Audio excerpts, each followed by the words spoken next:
Hello and welcome. It's been a minute since I've made a video, but we're back, and this time we're in Call of Duty World at War. You know, classic game. Just ambiance already. You know, when it comes to liminal spaces, this is definitely a map that crops up in, or just a game, I should really say, that pops up in discussions. And a lot of people talk about the nostalgia for this map and for this game and how eerie and dark it was, because, you know, at the time, you know, of course, World War II games were always explored, but not to this level, with just the desaturation and the oppressive atmosphere is, I guess, probably the most apt description of this game. But specifically, the map we're playing on is Asylum, and this map is definitely brought up a lot when it comes to liminal and just horrifying themes explored in a map itself in a game that's already extremely dark. So we're gonna be kind of just walking around it, you know, empty, or at least I hope it's empty. You never know, I guess, but yeah, we're gonna kind of walk around and just explore a little bit. I mean, right off the bat, you know, Call of Duty is such a fast-paced game, so you never get the chance in a match to really look around, especially outside the map, but you can almost see this barn over there, and of course there's smoke plumes rising up from the fields, and yeah, it's very oppressive. But we're kind of at the front gate of the asylum, so we'll kind of walk up this road, I guess, first.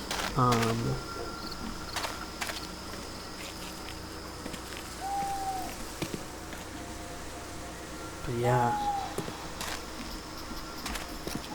it's just kind of terrifying to really think about, I suppose, coming to a location like this, but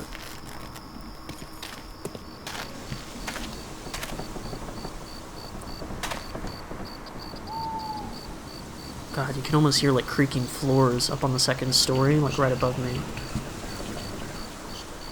And there's the whispering. I'm not even inside yet, and you're hearing whispering. And that's kind of what this map was really known for.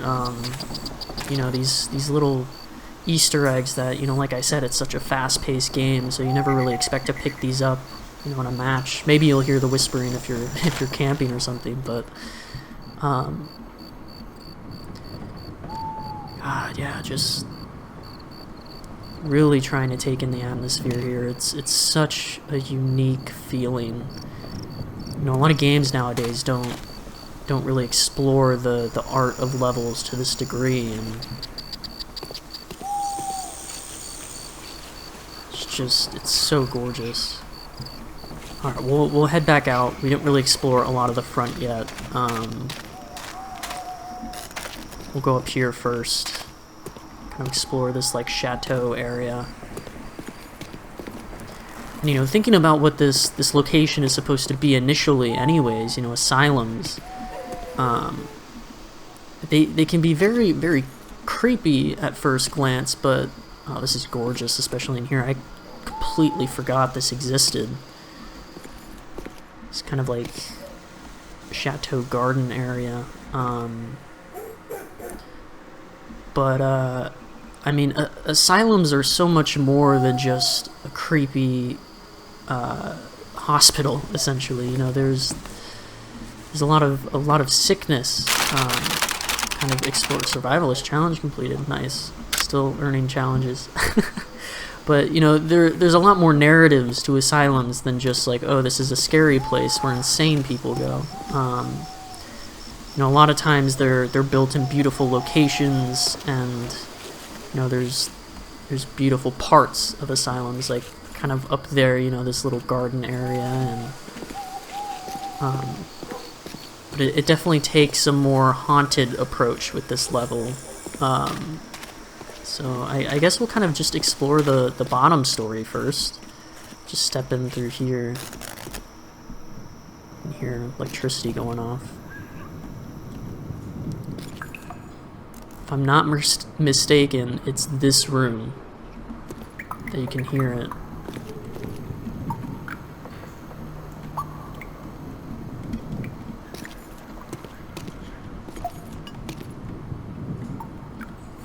there's no real reason to ever come back here either. You know, it literally is one of those, like, camping positions, so, you know, hearing, like, the voices echo through. Just like that in this room. I don't really know where those boards came from, but...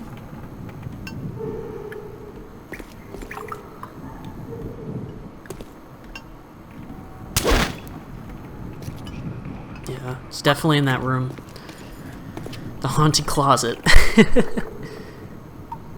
It freaks you out, though. I mean, like I said, if you're in a match and you're sitting back here and all of a sudden you hear something coming from that room, it totally changes the feeling of what you're feeling in that moment. You know, it makes you almost scared, but they have like the backyard area, and of course the furnace. We'll explore the main building before we come back here, but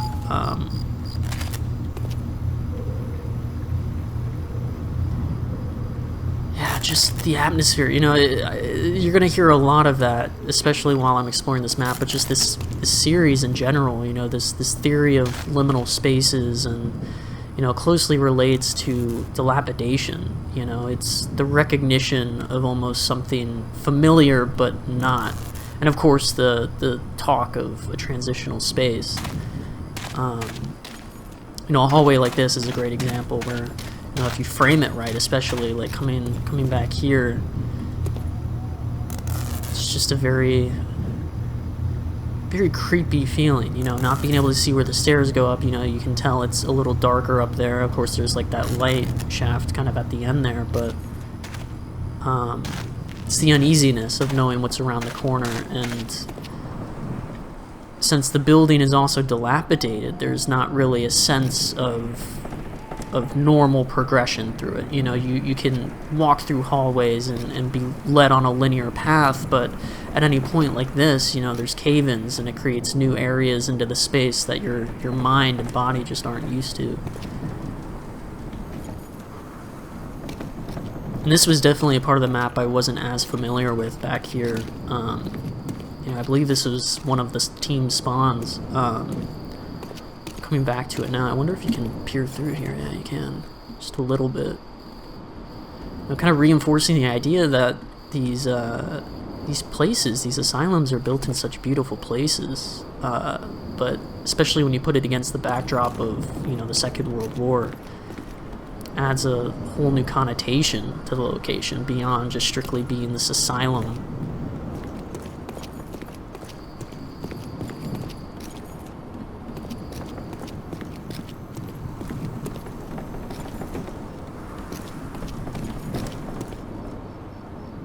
But yeah, just the ambient noise.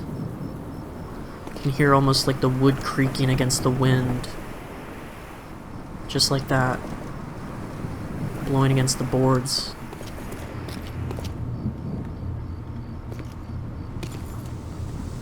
Got open books. And, you know, because it's a Call of Duty map, and it's set against the backdrop of World War II, you know, it makes you feel like that people were probably using this. The fact that it's boarded up, you know, there's chairs everywhere, makes it seem like this was definitely used as some sort of base, or at least outpost, which begs the question, where is everybody? I mean, there's not even a trace of blood or bodies. It seems like people just straight up kind of left, and judging by the cars and the boxes near the cars, kind of in a hurry. It once again reinforces that idea of where everybody went, and if I am alone in this building. Once again, kind of hear crying coming through there. It might be from the downstairs kind of hallway or closet that we discussed earlier, but still, I mean, the fact that you can hear it from up here is pretty scary to think about. Kind of the boarded off section that you can't get up to, the second story. You can just barely peer in, you can't even see around the corner. I mean, that's freaky. The fact that this entire section is boarded off, you know, you have boxes here blocking this door. It's like, why would they block this? that's the second story, right? So it's like they're almost keeping something out, but of course there's the hole. So it could easily escape whatever it was.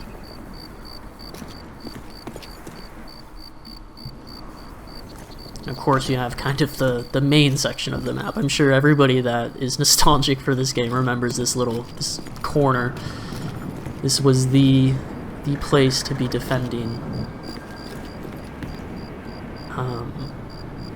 But yeah, I mean, it's crazy revisiting this map like this.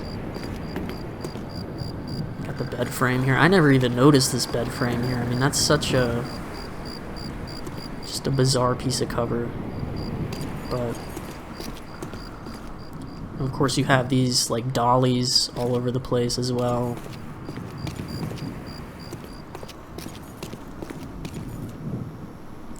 Ah yes, the cafeteria. I remember this place. It's just the way everything's stacked up. It's the dog out there. Sounds like it's like right beneath me or something, but just the way everything's organized in such a like organized, I guess, manner, but also rushed, you know? It's like they were clearly trying to get things out of the way and packed in some sort of order, but they ran out of time. Oh, this shot right here. And, you know, liminal spaces, I feel like, are still kind of talked about, and just kind of admiring this scene right here real quick. I'll discuss a little bit about it. You know, when I see this scene, I'd like to call this a liminal space, but, you know, it's not traditional in the sense that, you know, it's dreamlike. This is obviously a very realistic thing that, you know, I guess if you would find some asylum in the middle of Europe during the 1940s, this would probably be what it looks like, but it still falls in line of that uncomfortable nature that comes from, you know, seeing those liminal space images or playing some of those games known for liminal spaces, you know, those older like Source titles and stuff like that. But, you know, this goes to show that even in a realistic setting with realistic, you know, map geometry in a game that's relatively modern, I mean, mind you, this came out in 2008, I believe, it goes to show that it still evokes that feeling. Oh yeah, I remember camping up here. Yes, I was one of those people. Camped up here with like a trench gun. But, you know, back to kind of what I was saying, you know, it still evokes that same almost fear sensory that I get, that dread horror from, you know, liminal space images. Which, you know, I wonder if it has to do with just video games in general, you know, older video games, or even just, you know, empty multiplayer maps, if it's almost a subcategory of liminal spaces. But I mean, this part of the map was always extremely uncomfortable to me as a child. I think I was like 15 maybe when this game came out, maybe a little bit younger, but you know, I remember playing this on like Xbox Live, and everybody would just run straight down there, go to the corner. Nobody ever really came over here. Even snipers didn't really come over here. It's just not a good space. You can't even see the main. There's the whispering too. But once again, this entire like wing on the second story is boarded off, and you know, you can't see any of the windows, especially up there on the third story, and it's just like windows like that. That's terrifying to me. And this map has a lot of that, you know, just the framing of everything. There's meticulous detail, and I feel like the presentation of how this map was really conceived and created. But we'll kind of go out to the other team's spawn and explore that real quick. And you know, it's not even a big map. You know, a lot of the kind of liminal spaces that you can explore virtually, you know, especially in like Gary's mod and things like that, you know, the maps are extensive, but this map is so condensed, yet it has the same level of feeling that you can get from some of those maps, from like a well-crafted like Gmod map or, you know, Source map. but yeah, and you know, kind of just what I was mentioning, it really does feel like people were out of here in a hurry. You know, they were almost leaving as I got here, and as they saw me enter, they're just like, nope, we're leaving, and hopped the fence and ran, left the trucks. Just like the blocky architecture too of the buildings just outside of the playable area. You know, the level of detail sharply drops off. And it's sort of noticeable if, you know, you're like me right now and you're walking up to the fence, but, you know, there's little things like, what is that light coming from over there? Or, you know, what's around this bend? You can't really see over it, but yeah, very, very interesting map. But yeah, thank you guys so much for tuning on in. And yeah, stay tuned for kind of the montage at the end where, you know, we'll go through some of my favorite selections of the map and play it to some creepy music. So thank you guys so much for watching.